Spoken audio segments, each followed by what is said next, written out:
Literally, I built my business on cold calling. This is where it wasn't pimped out. You know, every other investor in the network wasn't cold calling. Like, it wasn't the hot new thing. TTP wasn't out at the time, right? Yeah. So you know,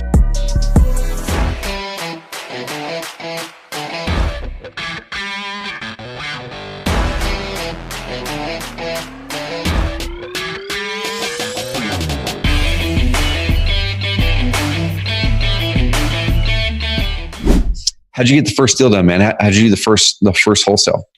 first deal was a ringless voicemail. Some older lady.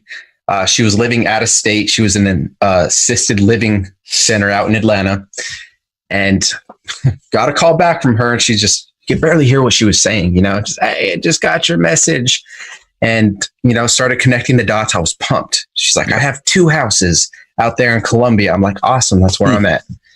And ended up, she named her price off the bat. She's like, "I'd like $8,000 for this house." I'm like, "What?"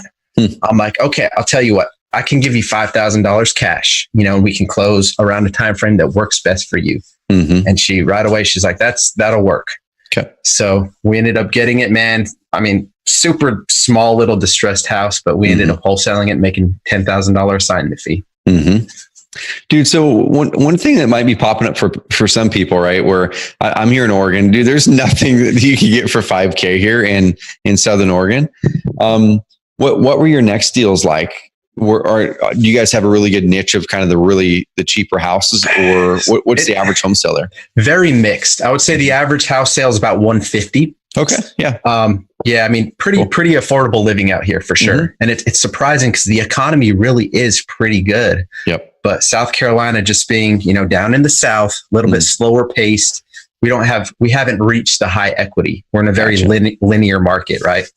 But some pockets are a little bit more distressed, and traditionally they're known for, having more like gang activity, more violence and stuff. So, I mean, it's not uncommon to find a house less than $10,000. Yeah, dude. So I want to dig into the marketing side a little bit. We'll get into, because in my notes here, you're doing multiple deals a month right now. And so it started with that first one, was an RVM, ringless voicemail. And then of course you found some ways to build up marketing systems. You found some ways to make things happen more consistently, more predictability. What did you start doing after that with your marketing mix, with your business, to start to get more of that consistency? Because somewhere along the way, that 2 years or so, you went from getting that first one done, getting a $10,000 profit, to go, okay, cool, now I can go ramp this up. Sure. What do you do for marketing? So it's been a process, man. And I was super blessed early on. I tried a couple direct mail campaigns. I was never consistent enough with it. And then I just stumbled into cold calling. So pretty quickly out of the gate, I ended up hiring a freelancer off of Upwork. I didn't have a system or process in place at the time. I just had a simple cold calling script, and I knew that Mojo Dialer worked. So I set up an account. I put Mary into seat. I kind of gave her a little bit of direction. She came with a little bit of cold calling background already. Okay. A lot of the Filipinos work for AT&T and big data companies. So I put her in the seat, and to be quite honest, she kind of carved out her own niche within the business. And I would just provide her with lists. We'd have a couple strategy calls throughout the day, and she'd just start plugging the leads in on a Slack channel, right?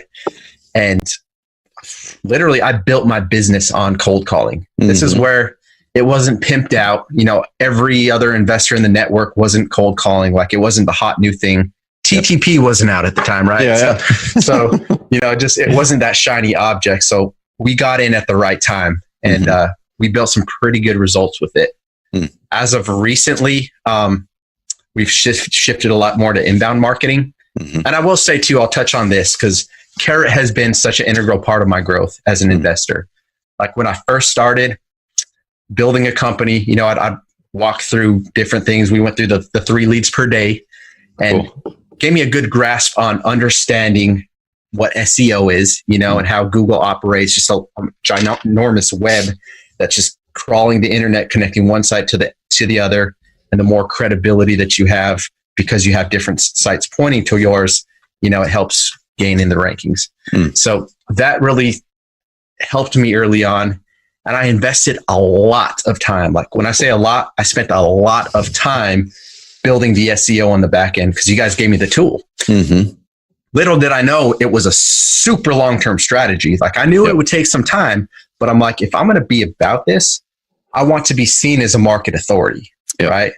So I took that and then I outsourced that to another virtual assistant who had some SEO experience, but I made sure that he followed that process. So you took that VA. Where'd you find that VA? Was it Upwork? He was also off of Upwork. He lived in Bangladesh. Mm-hmm. And he already had some prior knowledge, but I've heard horror stories about, VAs talking about what they know, but not really having it. So I made him go through the entire training, and I always was prompt about, you need to follow this piece by piece, right? I'd already started it, if you will, but I kind of handed it off, warm handoff with the training. And about 6 months later, man, we were hitting the first page. And then within the first 9 months of doing SEO, we're ranking number one, which was incredible. So this right here, I want to kind of break this down with and for people. So let's go backwards. What Ben said was he dove into it at first so he could understand the basics of it, right? Like in our 3 lead per day training, it starts at the very basics. It says, hey, if you don't even know what a search engine is, here's what it is and here's what it does, and then here's how it works, and here's the timeline you can expect and all that kind of stuff. And that's what I suggest everybody do. If you're wanting to rank well in Google, if you're wanting to get at the top of the Google spots where oftentimes your best leads are, your most motivated leads are. Now, you're going to get likely a higher volume from activating demand offline, right? You're going to get higher volume from offline because you're activating demand where people maybe aren't actively searching out a solution yet, but they have a problem. They're just not searching the solution out yet, possibly. But with inbound, they actively have it, and it's hurting enough that they're going online and saying, I need to solve this now, and let me do some searches.